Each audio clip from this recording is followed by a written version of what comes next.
আমরা এই গত এপিসোডে পলিপাস নিয়ে আলোচনা করেছিলাম। ফার্স্ট পার্ট, সেকেন্ড পার্টে আমরা ফার্স্ট পার্টে বেশ কিছু ওষুধ নিয়ে বলেছিলাম। এই সেকেন্ড পার্টেও কতগুলি ওষুধ নিয়ে বলবো। যদি শেষ করতে পারি তাহলে থার্ড পার্ট আর করবো না, তবে চেষ্টা করব খুব শর্টের মধ্যেই দুই পার্টে ওষুধগুলি আলোচনা করা। আমরা গ্রাফাইটিসের রোগীর মধ্যেও কিন্তু একটা পলিপাস পাই, কিন্তু ওই যে বললাম চর্ম রোগ প্রবণ অর্থাৎ গ্রাফাইটিসের ধাতু কিনা, ধাতুগতভাবে গ্রাফাইটিস কিনা। ডাক্তারবাবু আমার ছেলে, আমাদের আবার ওই অর্গানন বলছি, আমার ছেলে দেখেন তো নাকের মধ্যে পলিপাস হয়েছে, ওটা দেখবা শুনবা সবকিছু আছে, ওটা বাহার যে ধামা চাপা দিয়ে দিবা, দিয়ে এইবার রোগীর ধাতুগত লক্ষণ খোঁজা শুরু করবা, নতুবা ওই পলিপাস নিয়ে মাথা খারাপ করে ফেললে কিন্তু ট্রিটমেন্ট করতে পারবো না। রেপাটাইটিসে গিয়ে দেখবা অন্তত 50খানা মেডিসিন আছে ওই পলিপাসের, দিবা আগে প্রসেসটা বের করতে হবে। অঙ্কের থিওরি না বের করলে অঙ্ক করা যাবে না। গ্রাফাইটিসের কি হয়, ঘর্ম কম, মাংস সঙ্গীত অপছন্দ করে, অনেক সময় সহবাস অপছন্দ করে,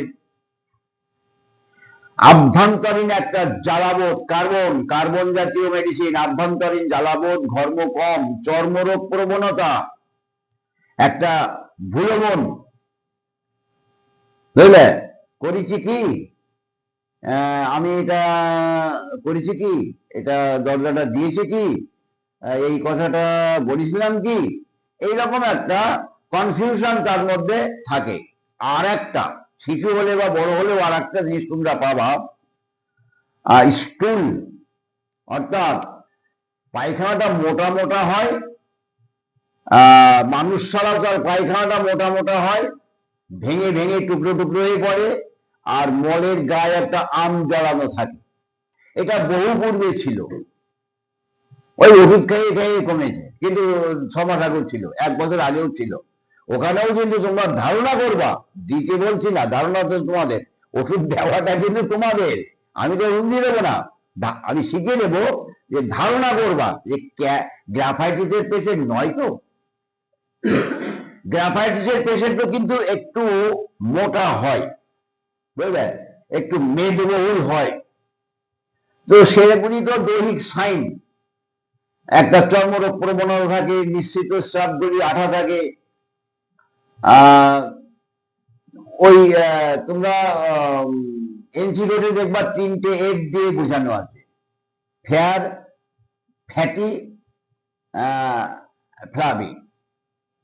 হ্যাঁ, আবার একে কেউ কেউ বলছে ফাটা, চটা, রসা, যেভাবে ধরো না কেন। তবে লক্ষণগুলি যদি আমরা ভালো করে বুঝি তাহলে আমরা জানতে পারবো যে পেশেন্টটা গ্রাফাইটিসের কিনা। তারপরে আমরা ক্যালিবাইক্রোম কিন্তু এই নেজাল পলিপাস ট্রিটমেন্টে একটা ভালো মেডিসিন, বা নাকের মধ্যে যে সমস্ত পলিপাস গুলি হয়, ক্যালিবাইক্রোমে সব থেকে বড় যে ব্যাপারটা সেটা তোমরা খেয়াল করবা, নিশ্চিত স্রাবগুলি দড়ির মতন হয়, মোটা আর দড়ির মতন। তোমরা হাইডাস্টিজেও পাবা, কিন্তু ক্যালিবাইক্রোমে কিন্তু এই লক্ষণটা একটা থাকে। ক্যালিবাইক্রোমের অনেক সময় মাথার যন্ত্রণা শুরু হওয়ার আগে চোখটা ঝাপসাই দেয়, বাবা অলরেডি ঠান্ডা লাগে, নাক দিয়ে শ্লেষ্মা পড়ে, পলিপাস হয়, নাক শ্লেষ্মা ঝাড়লে দুর্গন্ধ শ্লেষ্মা বের হয়, দুর্গন্ধ হলুদ শ্লেষ্মা নাক দিয়ে নির্গমন হয়। তো এর থেকে দুর্গন্ধ শ্লেষ্মা কিন্তু আমাদের অরামমেটালিকামের মধ্যে আছে, অরামমেট, সরিনাম, বিচ্ছিরি ধরনের দুর্গন্ধ বের হয়। রুগী বলে ন্যাক্কারজনক গন্ধ, নাক ঝাড়লে যে কি বেরায়, আর কি বিচ্ছিরি দুর্গন্ধ। তাই দুর্গন্ধ যদি 3টেই হয়, তার মধ্যে দড়ির মতন মোটা শ্লেষ্মাটাই ক্যালিবাইক্রোম আমরা আরো পাই, কি পাই, তার যদি কোনো ক্ষত থাকে, সেই ক্ষতটা পাঞ্চ মেশিন দিয়ে কাটানো মতো এরকম ক্ষত থাকে, শিফটিং পেন থাকে, বাতের লক্ষণ। এইভাবে আমরা ক্যালিবাইক্রোমের বেশ কিছু চিত্র দেখে নেব যে ক্যালিবাইক্রোম কিনা। লাইকোপোডিয়ামের কিন্তু পলিপাস থাকে। লাইকোপোডিয়ামের পলিপাসে লাইকোপোডিয়ামে অনেক সময় নাক ডাকা পাবা, নাক ডাকা। বউ এসে কমপ্লেন করবে যে বরের নাক ডাকার ঠেলায় ঘুমাতে পারি না, তার নাকি বর এসে কমপ্লেন করবে বউয়ের নাক ডাকার ঠেলায় ঘুমানো যায় না, শুনেই নাক ডাকবে, চোখ বুঝালেই নাক ডাকবে। অনেক মেডিসিন আছে, তার মধ্যে লাইকোপোডিয়াম একটা, বুঝলে? তো লাইকোপোডিয়ামের এই পলিপাস ট্রিটমেন্ট করা বা নাক ডাকা ওটা কিন্তু কথা নয়। কথাটা হচ্ছে লাইকোপোডিয়ামের পেশেন্ট কি হবে? যদি অনেক দিন ধরে ভোগে, শিশু হলে বার্ধক্য বোধ হবে, যদি আরো একটু বড় হয় বার্ধক্য বোধ বলে মুখমন্ডল থেকে শুকনো শুরু হবে, পদোদয় তবুও তখন ঠিক থাকবে। 14, 15, 16 বছরের মেয়েদের বয়সের তুলনায় বৃদ্ধি ঘটবে না, তার নারী সুলভ দৈহিক বৈশিষ্ট্যগুলি আসবে না, ঋতুমতি হবে না, ওইরকম ঠিক এরকম করে বাড়ির লোক বলবে, আত্মীয়রা বলবে, প্রতিবেশীরা বলবে না, ওর মধ্যে কিন্তু রোগ। এদের যদি এরকম পলিপাস হয় তাহলেও কিন্তু আমরা গরম খাবার প্রবণতা, বিকাল বেলায় বৃদ্ধি, নাক বুঝে যাওয়া, বুঝলে? তাহলে এখানেও কিন্তু আমরা লাইকোপোডিয়াম দিতে পারবো। আমরা সিলিকা, সাইলেশিয়াতেও কিন্তু নাক দিয়ে ওই রকম শ্রেষ্ঠ বেরোয় দুর্গন্ধ, নাসিকার মধ্যে ক্ষত হয়, দুর্গন্ধ নিঃস্রাব হয়, বুঝলে? তাহলে সেখানে কি শীতকাতর, আনহেলদি স্কিন, কোথাও একটু আঁচড় লাগলে শুকাতে চায় না, বুঝলে? লবণ খাওয়ার প্রবণতা, ঠান্ডা খাবার প্রবণতা, এই অবস্থাগুলি কোন সময় ধর্ম চাপা পড়েছিল কিনা, বা অনেক সময় আমাদের যে ভ্যাকসিন গুলি দেওয়া হয় অমন ইতিহাস ছিল কিনা, আমরা সেইভাবে সিলিকার কথাও কিন্তু মনে করব। এখানে পার্টিকুলার কোনো এমন কোন লক্ষণ নেই যে সেই লক্ষণটা দেখেই আমি পলিপাস দিয়ে দেবো। মানে কোন ওষুধের পলিপাস লক্ষণ নেই যে পলিপাস দেখে তুমি ওষুধ দিবা রোগীর জন্য। তার মানে আমাদের প্র্যাকটিস অফ মেডিসিন নাম দেওয়ার কারণে মেডিসিন গুলি সম্পর্কে প্র্যাকটিস হয়। রোগ তো জানাই যায়, আর মেডিসিন সম্পর্কে প্রচন্ড প্র্যাকটিস হয়। তাহলে সাইলেশিয়ার একটা মাথার যন্ত্রণা থাকে, সেরকম আছে কিনা, ঘাড়ের থেকে ওঠে, সামনে কপালে এসে চোখের ওখানে দাঁড়ায়, আমরা মনে করব যে সিলিকা কিনা। সিলিকা রোগী মাথা কিন্তু আলগা পছন্দ করে না, ঢাকা পছন্দ করে, একটু শীতকাতর থাকে, আনহেলদি স্কিন থাকে, কেটে গেলে সারতে চায় না, নালি খায়ের প্রবণতা থাকে, আর যে রসপুষটা নির্গমন হয় একটু দুর্গন্ধ, পাতলা জলীয়, বুঝা গেল? আচ্ছা, তারপর আমরা সালফার। তো সালফার, হাঁচি, অল্পতে ঠান্ডা লাগা, জলে ভিজলেই বা জলে গ্রাস করলেই তার হাঁচি হয়, ঠান্ডা লাগে, নাকে পলিশগুলি তৈরি হয়, নাক দিয়ে যে স্রাবগুলি নির্গমন হয়। অনেক সময় আমাদের কিছু কিছু বস্তিতে অনেক ছেলেরা আছে, বাচ্চারা আছে, তাদের মধ্যে লক্ষ্য করতে পারি নাক দিয়ে সর্দি পড়তে পড়তে এই জায়গাটা লাল হয়ে যায়। মিষ্টি খাবার প্রবণতা থাকে, স্নান করতে চায় না, তাদের মেডিসিন স্নান করাতে হয়, সবসময় খাই খাই একটা ভাব থাকে, নোংরা প্রবণ, নোংরা নিয়ে খেলে, অগোছাল ভাব, বুঝলে? বেলা 11টা 12টা বাজে খিদের জন্য ব্যতিব্যস্ত করে, কোন জিনিসে গুছিয়ে রাখে তা নয়, এক্ষুনি পরিষ্কার করে দিলে আর একটু পরে নোংরা করে ফেলবে। এই স্বভাবজাত অবস্থার উপরে কিন্তু আমরা সালফার দিয়েও আমরা পলিপাস ট্রিটমেন্ট করতে পারি। হিপার সালফার কিন্তু এরকম সাইলেশিয়ার পাশাপাশি নেই। সেখানে দেখা যায় যে শীতকাতর, মানে বেশ শীতকাতর, আমরা এই যে 5-7 জন এখানে আছি, আমাদের যে শীত লাগছে, যদি হিপারের রোগী থাকতো তার কাছে আরো বেশি মনে হতো। সেখানে কিন্তু তারও কোথাও কেটে গেলে সঙ্গে সঙ্গে সেখানে একটা, যাকে আমরা ইনফ্লামেশন হয়ে যায়, যদিও বড় বড় ডাক্তারবাবু বলে যায় ইনফেকশন, ইনফেকশনের বাংলা কথা কিন্তু জীবাণু সংক্রমণ। যাই হোক, একটা প্রদাহ তৈরি হয়। তাহলে আমরা সাইলেশিয়ায় কেটে গেলে খাওয়া হয়, আর হিপার সালফারে কেটে গেলে খাওয়া হয়, সালফারেও কেটে গেলে খাওয়া হয়। কিন্তু এই যে ব্যাপারটা বুঝতে হবে, হিপারের যত স্পর্শকাতর থাকে সাইলেশিয়ায় অত থাকে না। সাইলেশিয়ার মিশ্রিত স্রাব তরল, জলীয়, আষ্টে দুর্গন্ধ, আর হিপারের কিন্তু গাঢ় গাঢ় পুঞ্জ। আমরা সালফারে ওই অনুরূপ দেখি, কিন্তু সালফারে একটা আনহেলদি স্কিন থাকতে চায় না, সেখানে একটা চুলকানির আধিক্য থাকে, জল লাগলে চুলকানি বাড়ে। আবার হিপার সালফার গরম সেক দিলে উপশম পায়, শীতকাতর, একটা ক্রুদ্ধ ভাব। যদিও মেন্টাল তোমরা অনেকে জানো, তার মধ্যে অনেক সময় আবেগ জন্মায়, নাতিদের আবেগ জন্মায় যে আমার সামনে দাড়ি কাটছে, যাকে দাড়ি কাটছে তার গলা কেটে দেবো। এই কথাটা হচ্ছে তোমাদের বোঝানোর সুবিধার্থে বলা। তার মধ্যে মাঝে মাঝে এরকম আবেগ তৈরি হয়, এটা করবো, ক্ষিপ্র ভাব।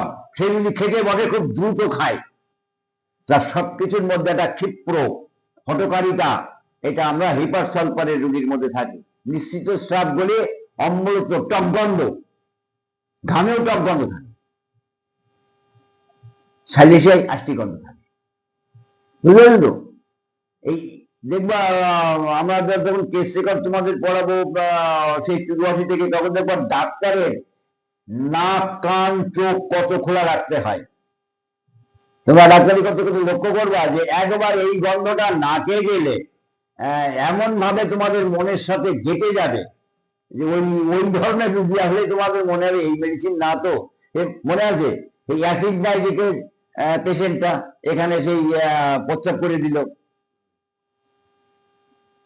তাহলে আমরা ওই যে রুগীটাকে আমরা কি বেশি করে চয়েস করলাম, যে সে হাওড়া থেকে গুপ্তিপাড়া পর্যন্ত আসলো ট্রেনে, প্রস্রাব লাগেনি, আর আমার এখানে যে 15 মিনিট বসলে তার মধ্যে 3 বার গেল প্রস্রাবে, এবং তার মধ্যেই আমার এখানে প্রস্রাব করে দিল চেয়ারে, অটোমেটিক ঝরে যাচ্ছে, অটোমেটিক, আর বিচ্ছিন্ন দুর্গন্ধ, মারাত্মক দুর্গন্ধ। তাহলে এই যে গাড়িতে চললে উপশম, এই কথাটা কিন্তু ওখানে খাটানো হলো, বুঝলে? এটা তোমরা খেয়াল করবা। তাহলে সরিনামও কিন্তু একটা বড় মেডিসিন। সরিনাম ওই রকম পলিশ তৈরি হয়, নাক দিয়ে শ্রেষ্ঠা হয়, দুর্গন্ধ হয়, প্রচন্ড শীতকাতরের জন্য সরিনাম চান করতে চায় না, কিন্তু সরিনাম জলে স্নান করলে সুস্থ বোধ করে। প্রচন্ড দুর্বল, এক ঘুমের পরে উঠে রাত্রে খেতে চায়, রাত্রে শুয়ে আছে, যেই ঘুম ভাঙবে শিশু অমনি বলবে হ্যাঁ খাবো, তার জন্য মাথার ধারে বিস্কুট সন্দেশ কিছু না কিছু রেখে দিতে হবে। আর এমনিতেই দুর্বল। নিশ্চিত স্রাব ন্যাক্কারজনক দুর্গন্ধই হচ্ছে সরিনামের একটা বৈশিষ্ট্যমূলক লক্ষণ। সালফার শীতকাতর, আর সেই শীতকাতরটা মধ্যে পদদ্বয় যেমন জ্বালা থাকে, আইলসে থাকে, আর স্নানে কুড়ে স্নান করতে চায় না, বা স্নান করলে তার রোগ লক্ষণগুলি বাড়ে। আর সরিনাম আরো শীতকাতর, কিন্তু সে জলে ধৌত করলে বা স্নান করলে সে ভালো থাকে, আর প্রচন্ড দুর্বল। খেয়াল রাখবা, নিশ্চিত স্রাব, প্রচন্ড দুর্গন্ধ। আর একটা মেডিসিন আছে অরাম মেটালিকাম।